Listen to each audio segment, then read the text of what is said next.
The Knicks win again. It didn't look like New York was going to win the game, but a couple of clutch threes in that fourth quarter changed everything. There were a few standout players in last night's game.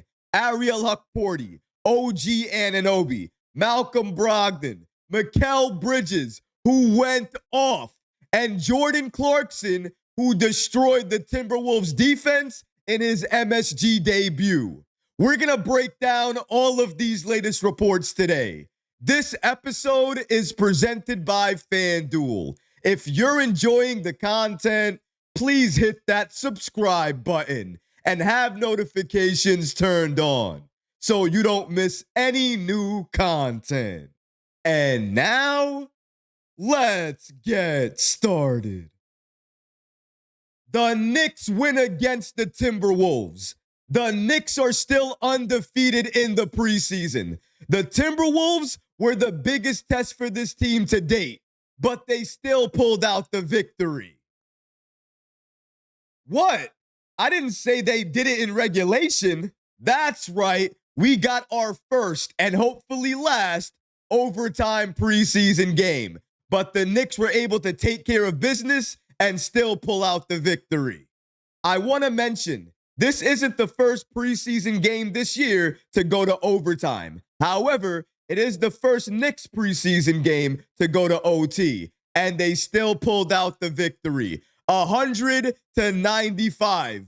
The Knicks beat down the Timberwolves, got this victory, and like I stated earlier, they remain undefeated in the preseason. But this game certainly was not easy for the Knicks, especially when you're talking about their shooting. Their shooting was atrocious from the field, from three, everywhere. It was atrocious. When I get to the team stats, you're going to be shocked at the shooting percentages. And here's the thing. A lot of the shots they were taking, they weren't bad shots. A lot of their three-point shots, they were open shots, or they had enough space. They just could not hit those shots. They could not convert. And that's the problem, because when you're open, you need to be able to knock down those shots. But even though they missed those shots, they were still able to put up, I believe, 50-plus three-pointers. Under Mike Brown, he has already stated he wants this team to shoot from three. Every time they're open, he wants them to shoot the ball. And last night against the Timberwolves, they absolutely did that. The only problem is when they're not going in, your offense is going to suffer. And the opposing team, if they're playing very good defense against you, they're going to make you pay. And the Timberwolves, they were making the Knicks pay. Even more than that, in that second quarter, I felt like the Timberwolves were forcing the New York Knicks to take more of those three-point shots, to play more isolation basketball. And that's not how the Knicks are supposed to play under Mike Brown. He wants that ball to move. He wants the team to attack inside and spray that ball outside. Spray it to an open three-point shooter at the wing or at the perimeter, and hopefully it's an open shot. We're taking it and we're converting. Last night, the Timberwolves defense, they were preventing a lot of the Knicks' fast break points because they were playing such good defense. They were making the Knicks more of a half-court team. But in that type of offense, we saw what the Knicks can do and how they can shine and what other ways this Knicks team is prepared for the regular season, specifically their transition defense. Now, their defense at times last night, it wasn't great all the time, but in transition, their defense was elite. They were running against the Timberwolves. A lot of the transition plays the Timberwolves were doing, they were unable to complete them because of the Knicks transition defense. Last season, those same plays, they were layups for the other team. They were fast break points for the other team. This year, it is not the same story. This Knicks team, under Mike Brown, they are not only aggressive and fast on the offensive side, they are doing the exact same thing on the defensive side. And you love to see it. The three-point shooting in time, I know it's going to come because this team, we are too good. We have too many good shooters for that three-point shooting to not come in time. And even though all of the starters didn't have it going, there was one starter that was playing out of his mind, and in my opinion, had his best preseason game, maybe his best overall game as a Knick, if you're really looking at everything. And I'm talking about Mikal Bridges. I don't know where this Mikal Bridges was last year, but wherever he was, please never leave this Knicks team. Did you guys see Mikal Bridges last night? Did you guys see what he was doing? Stealing the ball, driving in transition, attacking, getting to the line, three-point shots, mid-range shots, getting others involved, passing the ball. He was doing everything, and he was having an impact because of it. This Mikal Bridges on this Knicks team, this is the Mikal that we traded for. This is the Mikal Bridges we gave up 5 first-round picks for. And you know what? I am happy to finally see him in action because, man, when he's used the right way, look at what he can do. Look at how he looks. It's amazing. Shout out to New York Basketball on the app X for giving us this following information. As you can see here, Mikal Bridges, as the Knicks go 3-0 in preseason with the OT win over the Timberwolves. He had 15 points, ladies and gentlemen, in 25 minutes. That's a team high. 6 of 12 from the field. Efficient. 3 of 7 from 3. The rest of the team could not buy a 3. But Mikal Bridges, at least for the starting unit, he was one of the better three-point shooters, and that matters. 4 rebounds, 3 steals. He was everywhere, shooting the ball, stealing the ball, attacking, getting rebounds, getting deflections, playing the passing lanes. I'm talking about everywhere. This Mikal Bridges is unlocked. You can tell. You can see it. He loves playing for this Knicks team. He loves playing for Mike Brown. And after the game, he told you why. There are probably a number of reasons, but the main reason is accountability. No matter if you like what he's saying or you hate what Mike Brown is saying, he's going to give it to you straight every single time. If you've been a fan of this team, not even for the past 10 years, I won't even go that far back. For the past 5 years, the one thing you wanted to see was a coach who held his players accountable. And Mike Brown, his first year, he is holding the players, the stars, accountable, including Mikal Bridges. This is the type of offense, the type of coach he always needed. It's clear. Mikal Bridges, he went off, and he's been unlocked by Mike Brown. Another person who went off in their own way, I'll give you that, but they went off. And it was their MSG debut, ladies and gentlemen. It was Jordan Clarkson. Now, I have to say this. You know what? Before I say it, let me share with you guys what I said about Clarkson after the game last night. So this is what I said about Clarkson at the end of last night's game. By the way, if you're not following me on the app X, please make sure you do that. If you think the content I drop on YouTube is something, you're missing out on a lot of other content if you're not following me on social media. So please, guys, make sure you do that. But either way here, as you can see, I stated the following about Jordan Clarkson.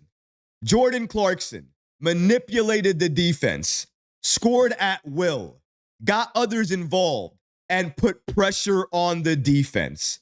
He's going to make Jalen Brunson's life a lot easier this season. Clarkson's ability to manipulate the defense inside, just find even the smallest of places to find space and still create, get off a quality shot, and he makes the basket. Now, sometimes, I have to admit it, when he shoots that ball, I get campaign vibes or J.R. Smith vibes because it's a little streaky. I mean, last night, he missed 2 shots, still got the ball back, and then made his third attempt, his third straight attempt. So, of course, there is still some wiggle room for Clarkson to get better. However, when Brunson is not on the floor, remember the non-Brunson minutes, who's going to do something? Who are the defense going to pay attention to?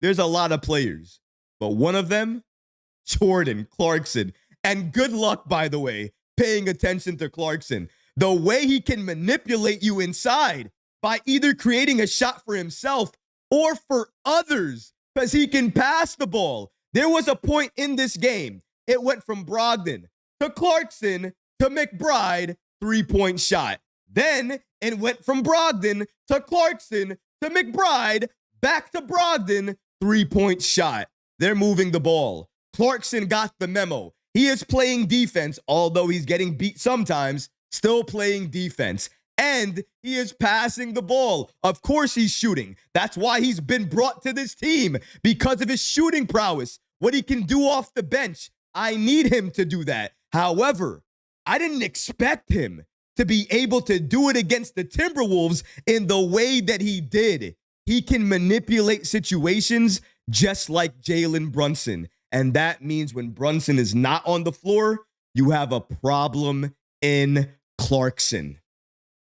Good luck to the NBA, because the Knicks and their depth, and under coach Mike Brown, who is using the players we need to use, the NBA is on notice. The Knicks are going to be one of the best teams in the association this year. Another thing we saw last night is why, without a doubt, Ariel Hukporti will be getting consistent playing time with this Knicks team. The way he moves, the way he rebounds, the way he blocks shots, the way he rolls to the basket. Cue it up. The Malcolm Brogdon pass right to Hukporti. Bam! Inside slam. That is what Hukporti is capable of, but only one of many things. He has the floater, the back to the basket game, and he continues to get better. Ariel Hukporti, in his 11 minutes to help drive the Knicks comeback over the Wolves, plus 15.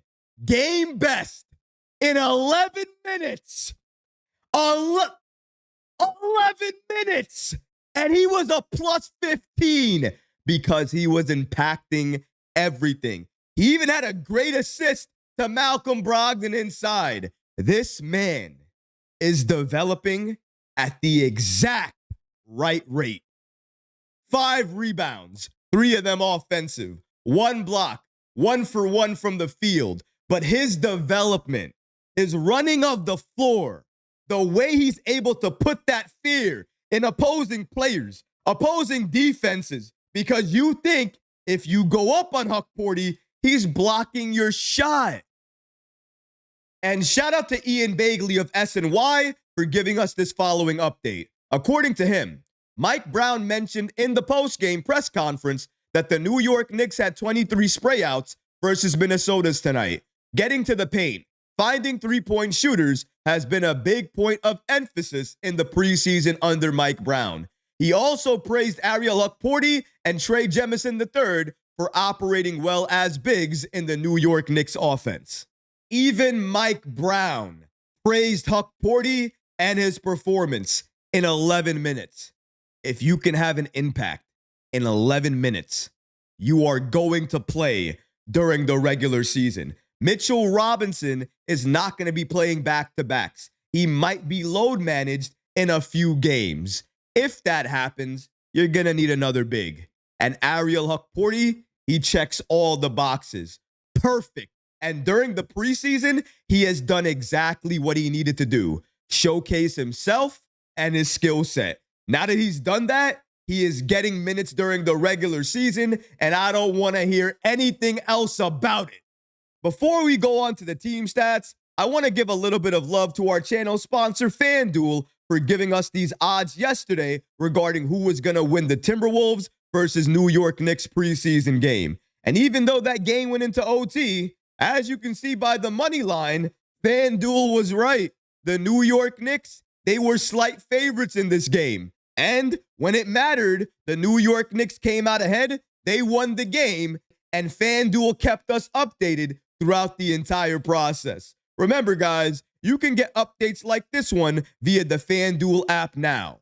All right, let's go ahead and move on now to the player breakdown regarding their minutes and what they were able to do under Mike Brown. So as you can see here, basically every single player played besides Matt Ryan, Alex Len, Kevin McCullough Jr., and obviously Josh Hart, who is still out with back spasms and unfortunately has an illness. But as you can see, I mean, the minutes, they were spread around very, very efficiently and effectively. And the starters, none of them played more than 30 minutes. Even Jalen Brunson only pushed it to 27 minutes. Miles McBride, 27 minutes. And you really love to see that. Nobody playing more than 30 minutes, even though Mike Brown wanted to treat this game more like a regular season game. And that tells you a lot. It tells you what to expect come the regular season. One thing I wanted to mention regarding Jalen Brunson and Karl-Anthony Towns, because I think it's going to get spoken about a lot, especially with some people who are only looking at the box scores. If you're looking at that, sure, Jalen Brunson and Karl-Anthony Towns, they combine to really not have an effective performance, at least offensively. However, here's what I can say the captain was doing, or at least trying to do. I saw him a number of times do exactly what Mike Brown wants him to do. Be off ball, push the pace, drive inside, kick it out, and spray it to a corner. Spray it to a cutter. Make sure somebody else gets the ball so the defense, they keep on guessing. I saw that from him. With Karl-Anthony Towns, say what you want to say about his offense, but he was going down low, attacking inside, trying to get to the line. And how about that defense on Julius Randle, where he didn't jump on a Julius Randle pump fake? He stayed down low, stayed on his feet, stayed with Randle, and made sure that ball was a turnover in favor for New York. That's the type of defense we need to see from Karl-Anthony Towns, and I love to see it. The New York Knicks stars, whether you want to see it or not, they're making the changes we need them to make. If you're only looking at the box score, you're never going to understand that. But if you're watching the game, the Knicks, they're starting to do the exact same things Mike Brown wants to see, especially the stars. Look at Jalen Brunson's defense as well. Is it not better? Towns' defense. Is he not more disciplined? This is what I'm talking about. Look at these things, because right now in the preseason, this matters just as much as what the box score says. Somebody else I wanted to shout out here, Malcolm Brogdon. He only played 9 minutes. Made 1 field goal. He had 2 rebounds and 2 assists. Doesn't sound like it was very impactful. But again, this is one of those cases where you have to watch to understand. There is one thing that Brogdon does once he enters a game that I haven't seen any other Knick player do. Once he enters, the ball moves more freely. Everybody touches it. Everybody is making sure they're handling it. And at some point in time, once that ball moves, it finds the open shooter and that ball is going in. Let's go back to that fourth quarter. Who was in that fourth quarter? Malcolm Brogdon. Who was leading the offense? Malcolm Brogdon. All those threes we're talking about, a lot of them set up by Malcolm Brogdon. It was Deuce McBride. Then it was Brogdon. Then it was Dadier, who hit all of those threes to get us back into the game. Malcolm Brogdon and the way he moves the ball, his defense, never giving up on plays, even being the vet he is, coaching other young Knick players when he's out there. I don't know if I can put this any more plainly as I'm about to do. Malcolm Brogdon will be on this opening night roster when the New York Knicks take on the Cleveland Cavaliers. That's all I have to say about that. A trade is coming. A trade is coming. But let's go ahead and look at the team stats, because really, these are the numbers that I was talking about earlier on in the video. And now we can see how they look. The Timberwolves and the Knicks both shot putrid from the field. 37.6% for the Wolves, 34.3% for the Knicks. from three-point range. The Timberwolves, they were better, 39.5%. But the Knicks, 26.3%. It was awful. Just awful. In terms of rebounds, total team rebounds, both teams were tied 55 to 55. Another thing you have here is the assist numbers. 20 assists for the Wolves, 22 assists for the Knicks. I would still like to see that number increase a little bit more. I think this Knicks team can easily average 25 assists per game as a team. In terms of fast break points, the New York Knicks won that, 18 points to the Timberwolves, 13 points. But the reason why the Knicks won this game and why the Wolves lost this game is one simple stat. It's turnovers. The New York Knicks, 12 turnovers. The Minnesota Timberwolves, 23 turnovers. The New York Knicks were able to convert 16 points off of those turnovers, and that was the game right there. Minnesota, they were just loose with the ball, really not caring about the ball, passing it all over the court, not thinking about the pass, not thinking who was in the passing lane, their length, their athleticism, what it was going to mean, how they were going to drive up the floor. All of these things apparently never crossed Minnesota's mind because they kept turning the ball over. And the New York Knicks, they made Minnesota pay for that. I love to see the New York Knicks making points off of turnovers that the other team causes, because that's what you need to do. You need to take advantage of every mistake, of every accident, of every opportunity. And last night, I thought in the third and fourth quarter, that Knicks team on the floor was doing exactly that. The starting unit, they need a little bit more time to gel, to get better and become that team we know they can be. But it's there. We've seen glimpses, we've seen flashes, and we know once they put it all together, it's gonna be magic. And magic is what we're gonna need to go through this Eastern Conference this season, get to the NBA Finals, break the 53-year drought, and bring a championship home to New York, where it belongs, where this city is desperate to get one again. And this year, under Mike Brown, we're going to have every opportunity to make that a reality. But what about you guys? What do you think about the Knicks winning against the Minnesota Timberwolves in overtime, 100-95? Let me know how you feel about that in the comment section below, guys, because honestly, I would love to hear from you. But that's going to do it for this episode. I hope you enjoyed it. And if you did, go ahead and smash that like button, leave a comment below. And of course, guys, please subscribe to the channel. Until next time, Knick fans, take care of yourself, your families, and each other. Peace and love.